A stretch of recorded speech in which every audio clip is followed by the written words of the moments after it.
لا الہ الا اللہ حقیقی معنی اور مفہوم۔ لا الہ الا اللہ کے ترجمے کے بارے میں چلتے چلتے مختصراً یہ بتاتا چلوں کہ ہمارے ہاں عمومی طور پر مروج ترجموں میں لا الہ الا اللہ کا ترجمہ اللہ کے سوا یا اللہ کے علاوہ کوئی معبود نہیں لکھا ہوتا ہے، اور یہی پڑھایا سمجھایا جاتا ہے، جبکہ یہ قطعاً غلط ہے، حقیقت کے خلاف ہے۔ امید ہے کہ آپ سب جانتے ہوں گے کہ معبود اسے کہا جاتا ہے جس کی عبادت کی جاتی ہو، غلط کی جاتی ہو یا درست۔ بہرحال وہ چیز جس کی عبادت کی گئی، کی جاتی ہے اور کی جائے گی، وہ چیز معبود ہی کہلائے گی۔ جب اللہ تبارک و تعالیٰ نے اس کلمے لا الہ الا اللہ کی دعوت ارسال کی، اس وقت بھی اللہ کے علاوہ کئی معبود تھے، آج تک ہیں اور شاید قیامت تک رہیں گے۔ لہذا لا الہ الا اللہ کا یہ ترجمہ کرنا کہ اللہ کے علاوہ کوئی معبود نہیں، غلط ہے۔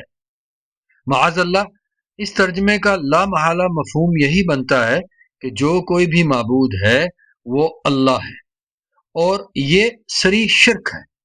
لہذا لا الہ الا اللہ کے ترجمے میں یہ حقیقت شامل کرنا لازم ہے کہ اللہ کے علاوہ کوئی بھی سچا اور حقیقی معبود نہیں، یعنی اللہ کے علاوہ جس کسی کی بھی عبادت کی گئی، کی جا رہی ہے، کی جائے گی، وہ سب کے سب جھوٹے اور باطل معبود تھے، ہیں اور ہوں گے۔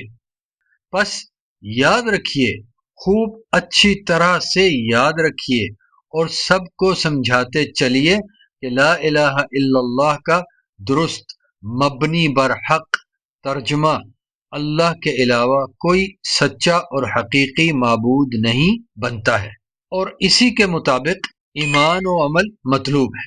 آئیے اس مسئلے کو، اس معاملے کو آپ ایک اور زاویہ فہم سے بھی سمجھیے کہ جب رسول اللہ محمد صلی اللہ علیہ وآلہ وسلم نے مشرکین مکہ کو اسی کلمہ توحید لا الہ الا اللہ کی دعوت دی تو انہوں نے قبول کرنے سے انکار کیوں کیا؟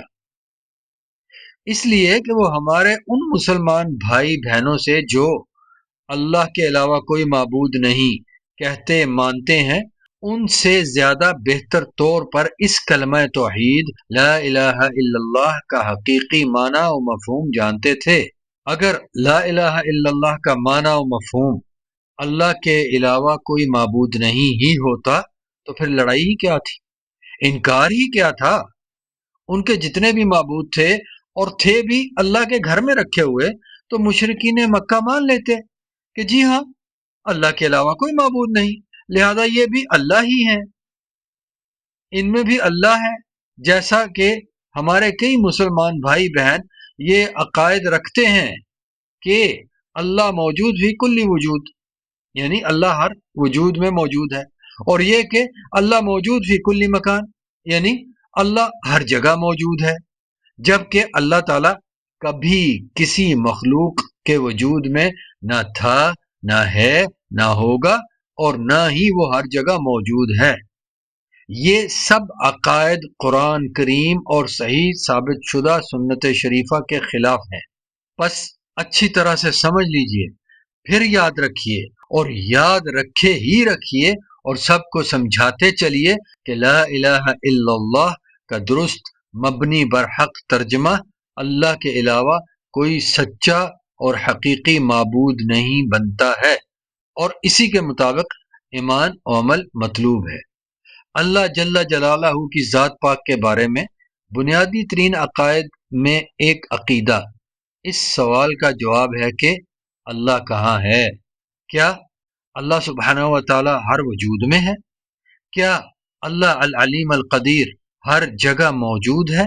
اللہ تبارک و تعالیٰ کے فرامین مبارکہ یعنی قرآن کریم اور رسول اللہ صلی اللہ علیہ وسلم کی صحیح ثابت شدہ سنت شریفہ کے مطابق ان سوالات کا جواب جاننے کے لیے میری کتاب اللہ کہاں ہے کا مطالعہ فرمائیے، انشاءاللہ خیر کا ہی سبب ہوگا۔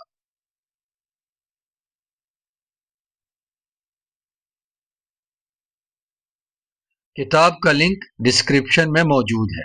السلام علیکم ورحمۃ اللہ وبرکاتہ۔